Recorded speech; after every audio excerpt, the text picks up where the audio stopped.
अगर आपको इस पूरा पॉडकास्ट देखने का वक्त नहीं है तो बढ़िया बढ़िया रसीली क्लिप्स देखिए और आनंद उठाइए. Subscribe to Dostcast clips. Thank you, gentlemen, for inviting me into your hyper-specialized super security max prison of a compound, which is this Triple S Defense. I've never been through so much security checks, and believe me, I've flown it through during Operation Sindoor. You guys are clearly making the waves in India because there is a massive influx, like sort of a demand for indigenous manufacturing of weapons. We've got your beautiful weapons out on display here. You've been on a few other podcasts, so people are wary about your story. But let me start today with this. Our Chief Air Marshal recently said that we can't simply talk about indigenous weapon manufacturing. We actually have to do this work. Now, there is a lot of talk about how there's not enough indigenous weapon manufacturing. There's very few guys like yourself. But I found some interesting stats, and I had my Grok AI run it through.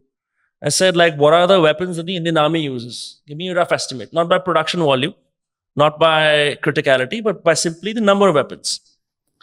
So it's 45 weapons. 42% are purely Indian. 35.56% are Indian with international collaborations. And then 20% are purely international. So in this sense, I think we're doing fine. Roughly 65, 70% is Indian and Indian international. Then why the need for someone like you guys, or the need for all of this, uproar around hum log India mein zyada weapons nahi banate hain? Well, that's an interesting question. But then you have to go back to your data.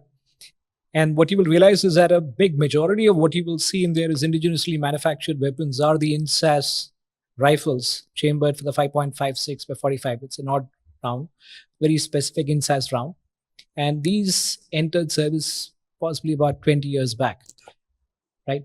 30 years. 30 years, right? They've seen Kargil. What are these called? These are called the INSAS. INSAS, or Indian Small Arms System, Okay. INSAS. And that's how the name acronym came, as INSAS. And they've seen action.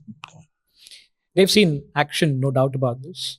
But then they're kind of nearing that point in time when obsolescence is set in, and it's time for us to phase it out. Mission requirements have changed substantially. The rest of the world has actually gone further ahead of us when it comes to the tactics that are used with weapon systems, be they regular infantry or the special forces. So the point I'm trying to make is that while that statistics is in fact true, it ought to be seen in context, which is that a good chunk of that 40% that you're talking about is nearing obsolescence, right? The other part of the statistics which you're talking about is weapons which are made in collaboration, right? There have been some weapons which have been made in collaboration. In our view, and I kind of second what the Air Marshal said today, which is that we need to have more of indigenously designed systems as against manufactured systems. I think the time is absolutely right for us to stamp our authority in this world with regard to our ability to put out indigenously designed weapons. And I say it very clearly, stamp our authority onto the world, not just purely in India. There are a lot of countries which have actually come out with very, very good systems. And I believe are equally capable of coming out with some of those systems. And Dinesh here can actually vouch for the level of effort which has gone into making some of these technologically superior as well relative to other weapons. Yeah. So I'm going to come back to where he left. It's a 30-year-old weapon system. We started with the INSAS. Now, every country has a infantryman's upgrade program running. Americans have their, Russians have their, Chinese have their. Now we have the INSAS. We have it for 30 years, right? And 75% of the army uses it. I might be wrong on that number, but that's... So what does it give you as an advantage over somebody coming across the border? He carries an AK and you carry an INSAS. The INSAS can neither take an optical sight, which gives you sighting the enemy and shooting him ahead. It's not equipped to do that, right? You can't fit a suppressor on it. You can't fit a bipod on it.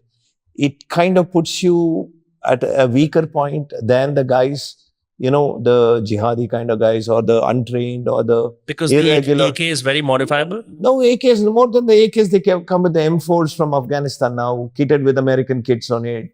You have, ACOG sights on it. You have thermal images you can fit on it. You can do neither of any of that on the INSAS. You can't fit a thermal imager on it. You can't fit a day sight on it.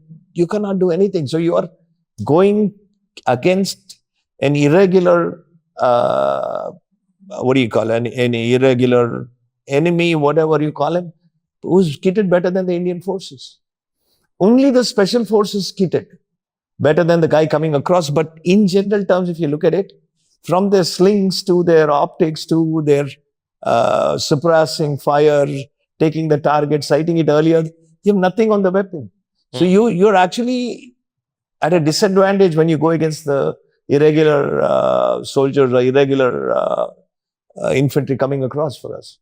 So for us to bring in modern systems, battle rifles that can compete with the best in the world, and we could bring in technology and processes that could equate with whatever else any other country is manufacturing, with all the sophistication that you can add any device on the weapon. It's very modular. You can it's like how you put a sleeve on an iPhone, how you want to put a Bluetooth. You can do everything on a weapon. Right. And it will comply to any standard, whether you want NATO standard weapons, you want Russian standard, it'll take everything.